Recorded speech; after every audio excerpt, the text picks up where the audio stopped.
What's going on, everybody? This is episode 725 of the First and Frame Rate Show. I am VF Baller, over here we talk about Georgia Southern and Atlanta Falcons football. And we're going to be talking some Atlanta Falcons today because what has happened in the past 48 hours is indefensible. And I know there's people out there doing it, and I'm basically going to talk about why this is indefensible, and it is absolutely time to move on from this coaching staff and this quarterback. I mean, there's no other way around it.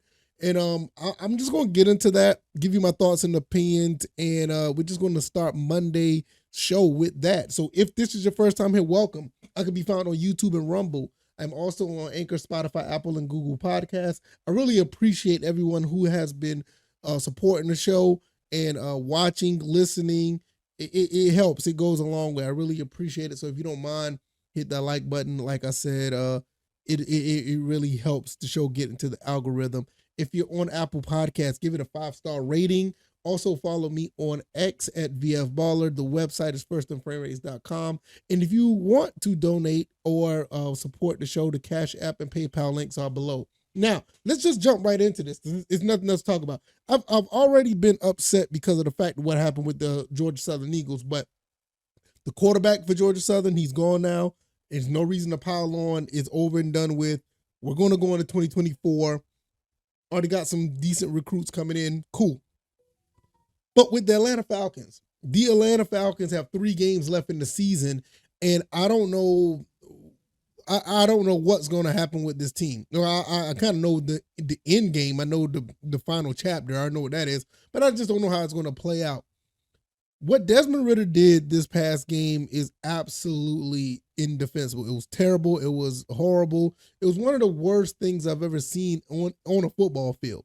You know, football wise. I mean, you've seen other things that's not football related, but that's another story for another day. I've never seen a quarterback make a throw that bad. And you know what? Let me tell you something. For the record, that's not the first time him doing that. He's done it on several occasions, going all the way back to the Packers game this past season. Even though we won that game, there was about three passes that was similar to that. Then you go look at the Commanders game. You look at some things that happened with the Titans game. There's about 5 or 6 games where those type of passes were made. It's just that this one caught up to him, and it happened at the worst time.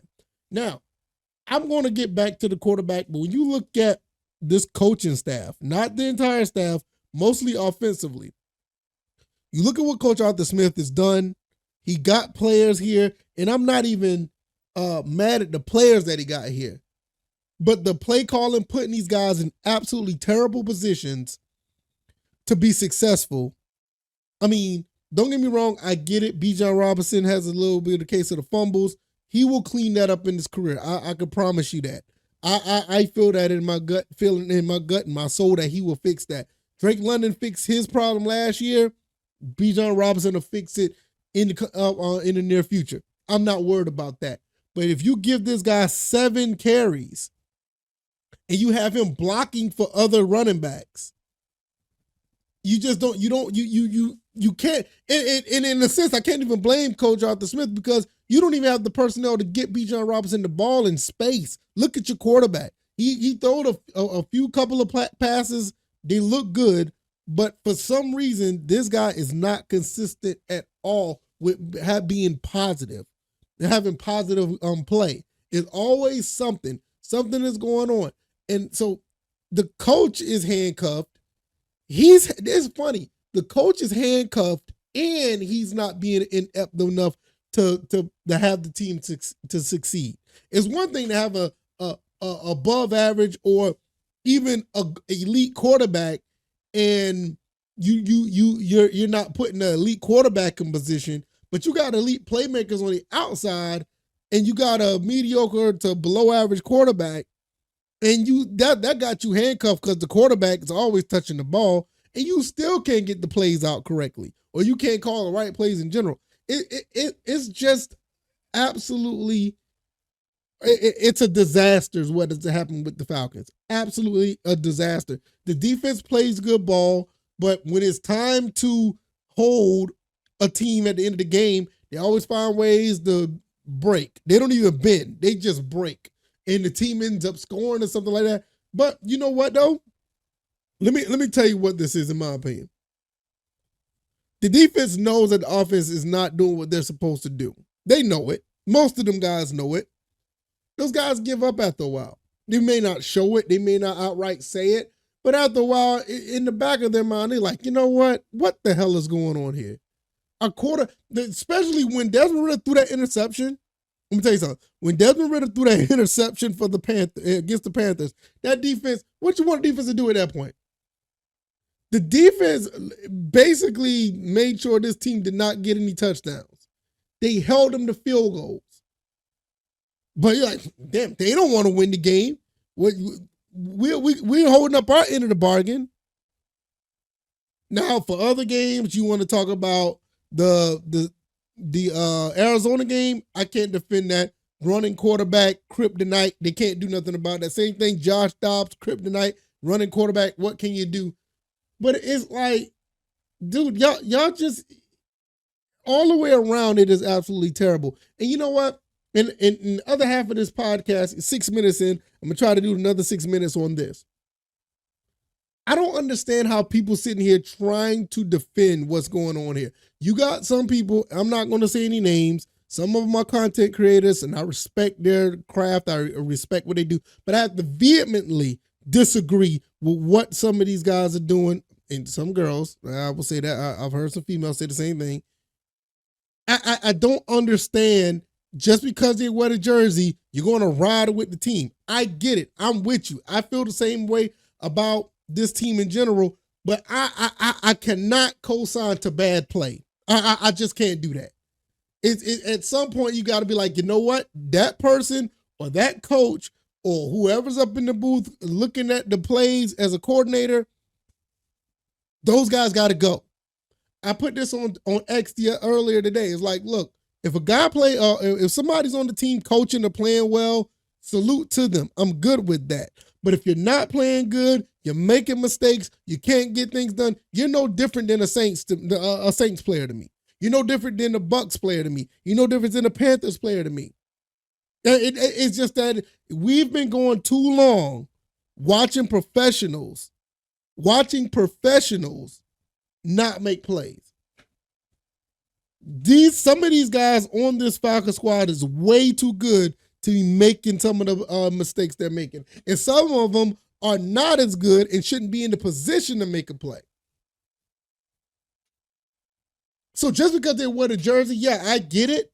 Because that mentality, you wear the red and black, I'll get it. You're going to be a Falcon. We're going to salute and we're going to support you all the way.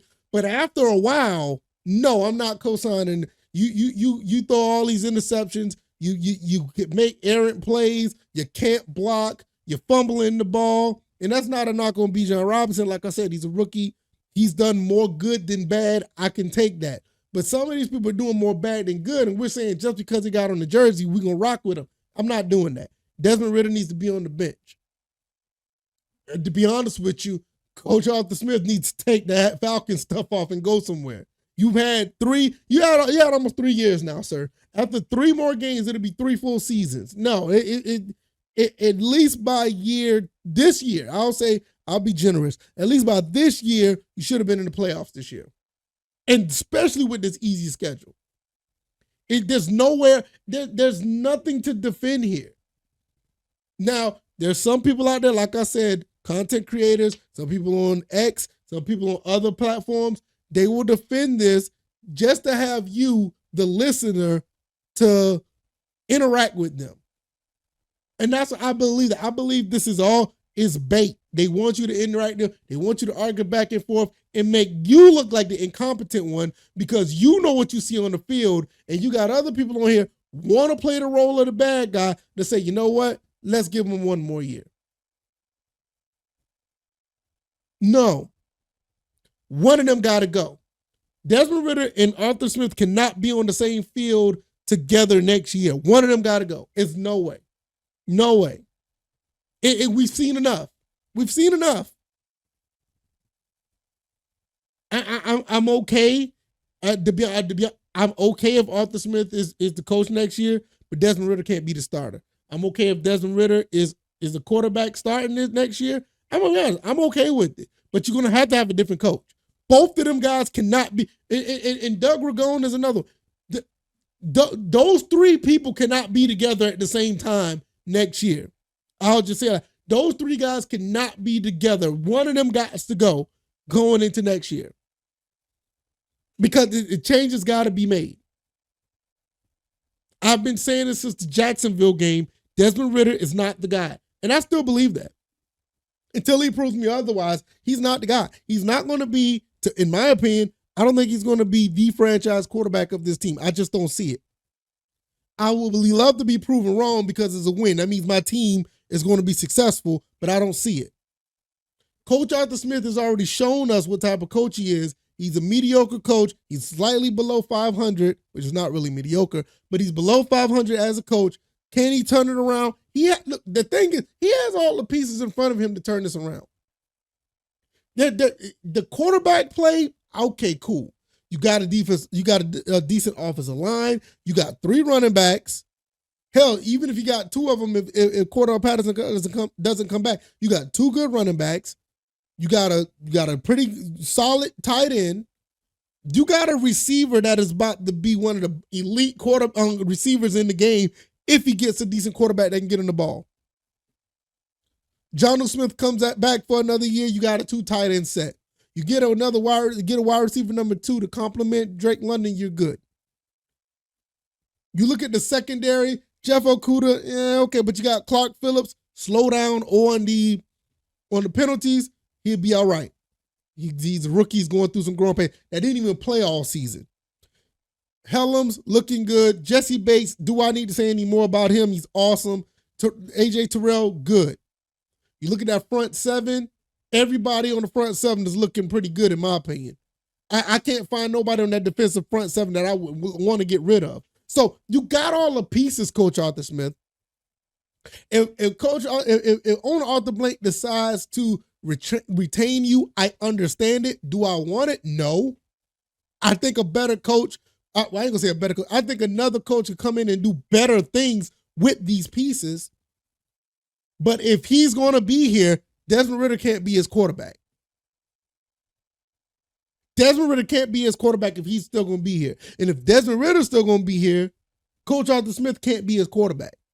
You get you a quarterback guru in here and get a guy that can develop him into something that's 10 times better than what he is now. Because he could be fixed. I will say that. I can admit that. He can be fixed. I think he can be fixed beyond my expectations, but I just don't see it. I just don't understand it. Like, I'm to the point now, even with both of my teams, Georgia Southern and Atlanta Falcons, both of them have basically the same problem, a quarterback issue.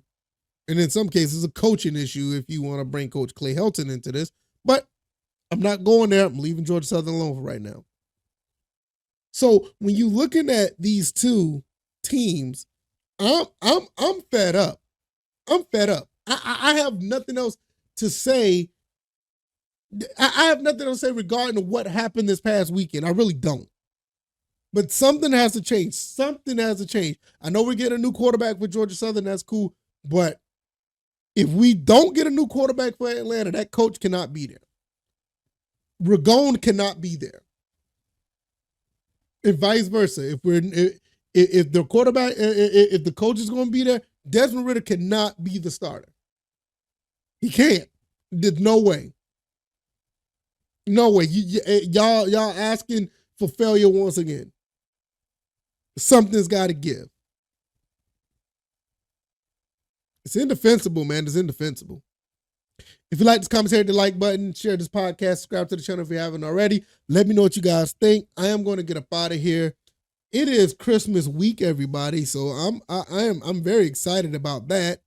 All things considering, not really talking about, this football stuff. It hasn't let me down to the point where it's going into that part of my life, but it's just really abysmal, man. It is absolutely terrible.